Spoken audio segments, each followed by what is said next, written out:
Good day, everyone. Let us try to solve this algebra problem from the Philippine Math Olympiad. And here is the question. If n is a positive integer, what is the smallest value of n such that n plus 20 plus n plus 21 plus n plus 22 plus so on and so forth until n plus 100 is a perfect square? Now, to solve this, let us start by considering the fact that we are given an indicated sum of several binomials. Now, if we consider the pattern as it appears, we can see that the series is actually an arithmetic series. And to find the sum of an arithmetic series, we have the formula S sub n is equals to n over 2 times quantity a sub 1 plus a sub n, where n is the number of terms. But in this case, we do not know how many terms are there just yet. So, we cannot find the sum readily using the given formula. However, since we know the first term to be n plus 20 and the last term to be n plus 100, we can use the formula a sub n is equals to a sub 1 plus quantity n minus 1 times d to find n. Now, in this formula, a sub n is the last term, a sub 1 is the first term, and d is the common difference. Now, let us solve a sub n, which we know to be this one here. And we substitute, we get n plus 100 is equals to a sub 1 plus quantity n minus 1 times d. Now, since a sub 1 is n plus 20, we now have n plus 100 is equals to n plus 20 plus quantity n minus 1 times d. Now, earlier I said that the series is arithmetic. The reason being is that when you subtract consecutive terms, you will always get the same difference. Now, this time, let us show what is the value of that common difference. So let us take these two consecutive terms here.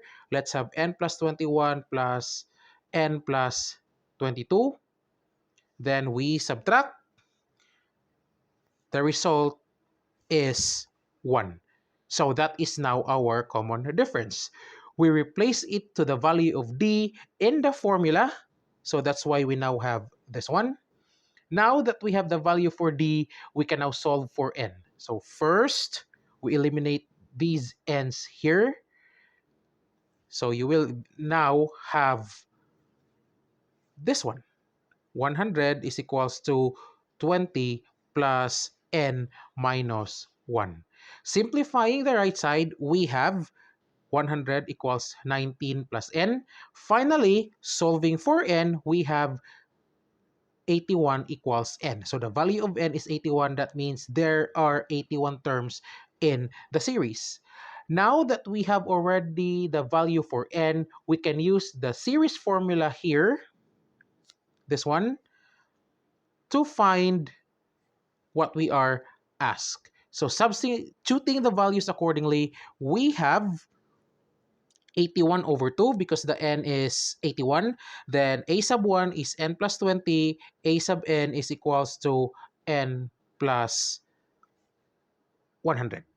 Now, solving further, we have S sub n is equals to 81 over 2 times 2n plus 120.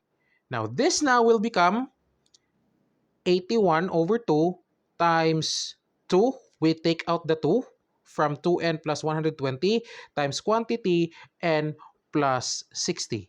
Cancel the 2. We have S sub n is equals to 81 times n plus 60. Now, looking at the result, we have a product of 81, which is already a perfect square. And of course, we have n plus 60. Since we want to have a perfect square, n plus 60 should also be a perfect square. So let us consider this part here, the n plus 60, and check for positive integer values that will make it a perfect square. So let us start with 1. Now we have 1 plus 60. Obviously, this is 61 and it is not a perfect square, so we are going to eliminate it. So 1 cannot be a value for n. Next, we try 2. But again, this is not a perfect square, so we eliminate 2 as a solution for n.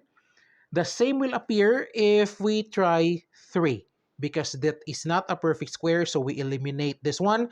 3 cannot be a value for the n. Now this time, let's use 4. Now, when we use 4, this will give us 64, which is a perfect square.